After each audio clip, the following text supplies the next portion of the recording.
کریں جن دکانوں کے پیچھے نمازیں چھوٹ گئیں، جن دکانوں کے پیچھے سچ کو طلاق ہو گئی، جن دکانوں کے پیچھے دیانت چلی گئی، خیانت آ گئی، بددیانتی آ گئی. ہاں اللہ تعالیٰ قیامت کے دن کہے گا بددیانت سے، وہ تو نے جو امانت کھائی لے کے آ، وہ امانت جو تو کھا گیا تھا لے کے آ. کہے گا یا اللہ کہاں سے لاؤں، وہ تو دنیا میں رہ گئی. اللہ تعالیٰ فرمائیں گے پڑی ہوئی ہے جہنم میں، پڑی ہے، جا اٹھا کے لا. اور وہ جہنم میں کیسے جائے؟ تو فرشتے ماریں گے چل، اور وہ اس کو لے کے چلیں گے، اور چلتے چلتے دوزخ کا سب سے خطرناک حصہ حاویہ، وہاں اس کو لے کے جائیں گے جہاں منافق رہتے ہیں. بددیانت لوگ حاویہ تک چلے جائیں گے ایمان ہونے کے ساتھ بھی. امانت کو کھانے والے لوگ حاویہ میں چلے جائیں گے جو منافقین کی آگ ہے اس میں. وہاں دیکھے گا تو جس کا مال دبایا تھا دنیا میں وہاں پڑا ہوگا، کہے گا اچھا یہاں پڑا ہے، اتنے میں وہ تباہ ہو جائے گا. اس کو اٹھائے گا، کندھے پہ رکھے گا، پھر اوپر چڑھنا شروع کرے گا، چڑھنا شروع کرے گا، چڑھنا شروع کرے گا. جب دوزخ کے کنارے پر آ جائے گا تو وہ اس کے ہاتھ سے چھوٹ جائے گا اور پھر حاویہ میں جا گرے گا. اس کے ساتھ فرشتے مار کر پھر کہیں گے جا واپس لے کے آ. پھر یہ واپس جائے گا، پھر اسے اٹھائے گا، پھر کندھے پہ لے کے چڑھے گا اور چڑھے گا اور چڑھے گا.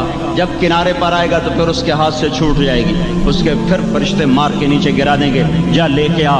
اب یہ کبھی اس میں سے نہیں نکل سکتا. اس کمانے سے توبہ کریں، یہ کمانا جہنم میں لے جائے گا. اور ادھر دوسری سنو، سَيَعْلَمُونَ الْيَوْمَ مَنْ أَصْحَابُ الْكِرَامِ، ایک فرشتہ اعلان کرے گا آج پتہ چلے گا عزت والے کون ہیں، آج پتہ چلے گا عزت والے کون ہیں. أَيْنَ الَّذِينَ تَتَجَافَى جُنُوبُهُمْ عَنِ الْمَضَاجِعِ، کہاں ہیں راتوں کو اٹھ کے نمازیں پڑھنے والے. ارے میرے بھائیو، یہ نماز کی غفلت بہت بڑی ہلاکت ہے. میں کیسے سمجھاؤں؟ میں تو جب بھی جمعہ پڑھاتا ہوں میں یہ مضمون ضرور بیان کروں. مجھے جب یہ مجمع نظر آتا ہے تو میرا دل ٹکڑے ٹکڑے ہو جاتا ہے کہ یہ 8ویں دن آتے ہیں اور باقی دن کہاں ہوتے ہیں. یہ کیوں نہیں سمجھتے؟ ان کے آنکھ کیا ہو گیا؟ ان کے کانوں میں ڈاٹ لگ گیا، یا دل کے اوپر کوئی پردہ آ گیا، یا میں کوئی عربی میں بات کرتا ہوں جو سمجھ میں نہیں آتی، یا میں کوئی ان سے چندے کا مطالبہ کر رہا ہوں، یا کوئی اپنی ذات کے لیے سوال کر رہا ہوں، یا اپنی شخصیت کی دعوت دے رہا ہوں. آج نماز عزت دلائے گی. سب سے پہلا اعلان ہوگا، کہاں آج پتہ چلے گا عزت والے کون ہیں، کہاں ہیں راتوں کو اٹھ کے نماز پڑھنے والے اور اللہ کے نام پہ خرچ کرنے والے. صرف نماز نہیں، زکوٰۃ بھی دینی پڑے گی. پیسہ ہے زکوٰۃ نہیں دے رہے، پیسہ ہے اللہ پہ کے نام پہ خرچ نہیں کر رہے. بھائیو، اللہ کے نام پہ خرچ کرنا سیکھیں اللہ کے واسطے. اپنے آپ کو سادگی پہ لائیں اور اللہ کے نام پہ لٹانا سیکھیں. اللہ آپ کی نسلوں کو واپس کرے گا، صرف آپ کو نہیں، آپ کی نسلوں کو واپس کرے گا.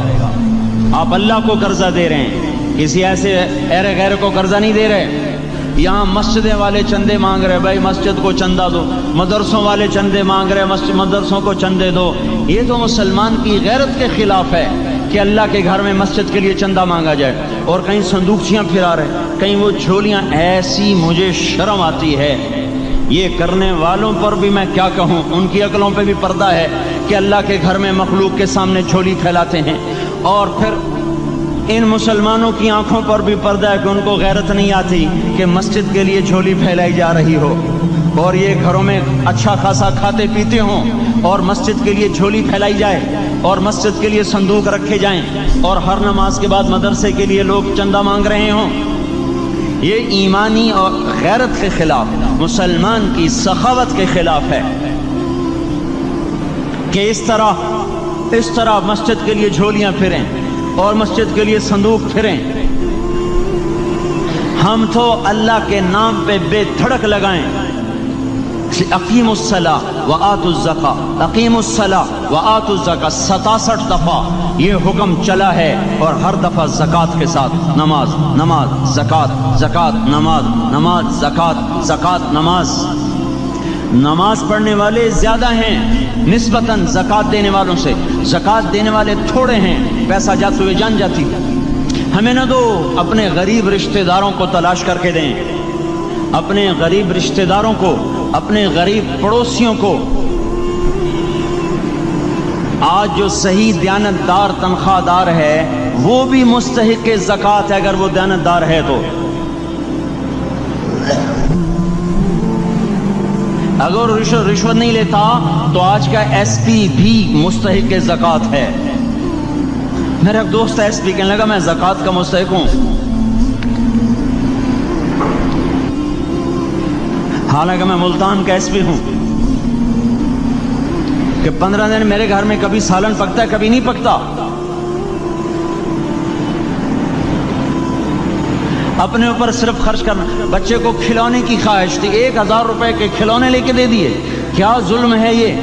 1000 روپے کے کھلونے بچے کو لے کے دے دیے، کہ اللہ نہیں پوچھے گا کہ اس 1000 سے کسی غریب کے گھر کا دیا جل سکتا تھا اور کسی کے غریب کا ایک ہفتہ گزر سکتا تھا، تیرے کسی مسکین رشتہ دار کے گھر میں بھی کچھ سالن پک سکتا تھا۔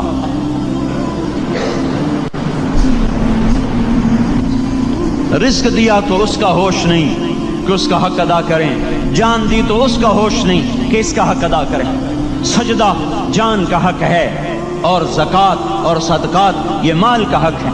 میں کب اپنے لیے مانگ رہا ہوں؟ میں کہہ رہا ہوں اللہ اپنے غریب رشتہ داروں کو دیں، ان کو تلاش کریں اللہ کے واسطے۔ اپنی بیویوں سے پوچھو سونے کی زکوٰۃ دی ہے؟ دے ورنہ تو خود پکڑی جائے گی، تیرا زیور تیرے لیے گنجا سانپ بن کے تیری زبان کو ڈسے گا۔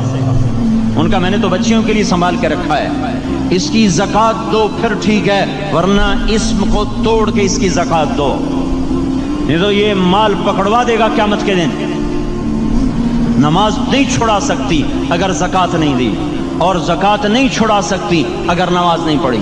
مسجد بنا دی 50 لاکھ میں، اگر خود نمازی نہیں تو یہ مسجد بنانا اسے جہنم سے نہیں بچا سکتا۔ میرے بھائیوں، اپنی جان کا بھی صحیح استعمال کریں اور اپنے مال کا بھی صحیح استعمال کریں۔ ہم ایسے اندھے نہیں ہیں کہ جو بچے نے چاہا لا کے دے دیا، جو بیگم نے مانگا اٹھا کے دے دیا۔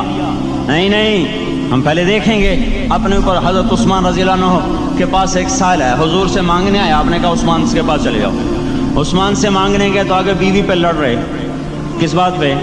یوں کہہ رہے وہ باہر چھوٹے چھوٹے گھر ہوتے تھے تو باہر آواز آ رہی، بیوی کو کہہ رہے اللہ کی بندی رات تو نے چراغ میں بتی موٹی ڈال دی، وہ بتی ڈالتے تھے نا اس کی روئی کی، تو تیل زیادہ جل گیا۔ تو یہ کہنے لگے یہ کس کنجوس کے پاس بھیج دیا؟ جو بیوی پہ لڑ رہا ہو کہ تو نے بتی موٹی ڈالی ہے تو یہ مجھے کیا دے دوں، یہ دمڑی بھی نہیں دے گا۔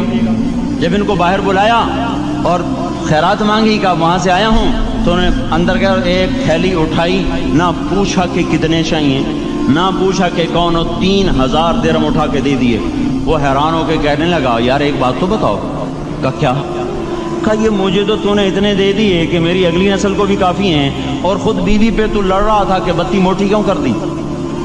کہنے لگے وہ اپنی ذات پہ خرچ تھا، وہ پھونک پھونک کے کرنا ہے، یہ اللہ کو دے رہا ہوں جتنا مرضی دے دوں، یہ تجھے تھوڑا دے، اللہ کو دے رہا ہوں۔ تو اپنی جان کو بھی لگائیں اللہ پر اور اپنے مال کو بھی لگائیں اللہ پر۔ اور میرے بھائیوں اپنی کمائیوں کو حلال پہ لائیں اور بیویوں کو سمجھا دیں کہ ہم تمہاری خاطر دوزخ میں نہیں جا سکتے۔ یہ ہم اس پر توبہ کریں، اس پر توبہ کریں، اور یہ آبادی ہر وقت ہونی چاہیے مسجد کی۔ چلو کوئی جو جہاں سے بھی آیا ہے مسجد کے عادی بنو میرے بھائیوں۔ ہماری جماعت گئی تھی اردن میں 1991 میں، تو ہم اسرائیل کے بارڈر پر چلے۔ انہوں نے بتایا کہ یہ ہم سے آمد رفت بات چیت ہوتی رہتی ہے، چونکہ کچھ عرب ادھر رہتے ہیں کچھ عرب ادھر رہتے ہیں، رشتہ داریاں ہیں۔ تو کہا یہ یہودی ہم سے پوچھتے ہیں تمہاری فجر میں نمازی کتنے ہوتے ہیں اور تمہارے جمعے میں نمازی کتنے ہوتے ہیں؟ ہم نے پوچھا یہ تحقیق کیوں کرتے ہو؟ ان کا ہماری کتابوں میں یہ ہے کہ جب فجر کی نماز کے نمازی اور جمعے کی نماز کے نمازیوں کی تعداد برابر ہو جائے گی تو یہودی دنیا سے مٹ جائیں گے۔ اب یہاں فجر میں 1.5 صف ہوتی ہے اور جمعے میں باہر بھی صفیں بنی پڑی. چلو میں کہتا ہوں مان لیا 1/3 طبقہ باہر سے آیا ہے, یہ 2/3 تو یہیں سے اٹھ کے آیا ہے. یہ کیوں نہیں ہر نماز میں آتا؟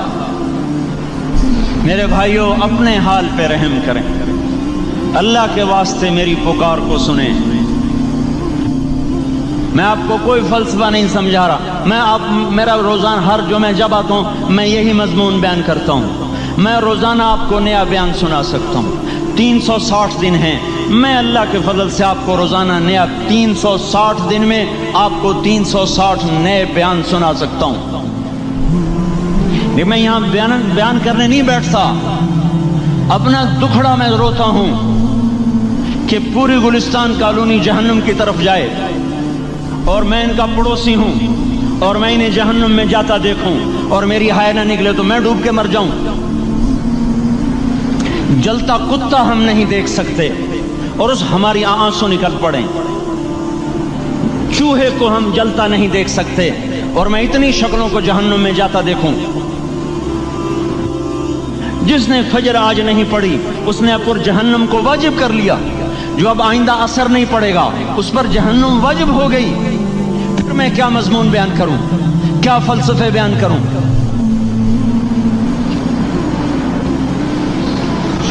اس لیے میرے بھائیوں اپنی ذات پہ رحم کریں, اپنے بچوں پہ رحم کریں, اپنے گھر والوں پہ رحم کریں. مسجد کی دوڑ لگائیں, اپنے مال کو اللہ کے نام پہ خرچ فرمائیں تاکہ یہاں بھی جہان بنے اور وہ بھی جہان بنے. کیا زندگی ہے, چلتے چلتے سانس نکل جاتا ہے پھر یوں مٹ جاتے ہیں جیسے دنیا میں کبھی آئے نہ تھے. پوتے پوچھتے ہیں ابا دادا کی قبر کہاں ہے؟ ابا کہتے ہیں بیٹا یہیں کہیں مل گئی, پتہ نہیں کہاں ہے. آج تو اگلی نسل دادے کی قبر نہیں دیکھ سکتی. ہم اس دنیا کی خاطر اللہ کے باقی ہو جائیں.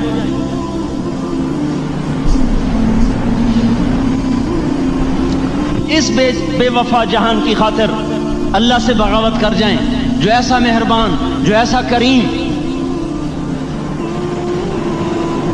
تو اس لیے میرے بھائیوں اللہ کے واسطے اللہ کی بارگاہ میں توبہ کریں اور اپنے اللہ کو راضی کریں. یہی میری فریاد ہے, یہی میری پکار ہے. میں بھی توبہ کرتا ہوں, آپ بھی اللہ کی بارگاہ میں توبہ کریں کہ کوئی کام اللہ کی منشا کے خلاف نہ ہو.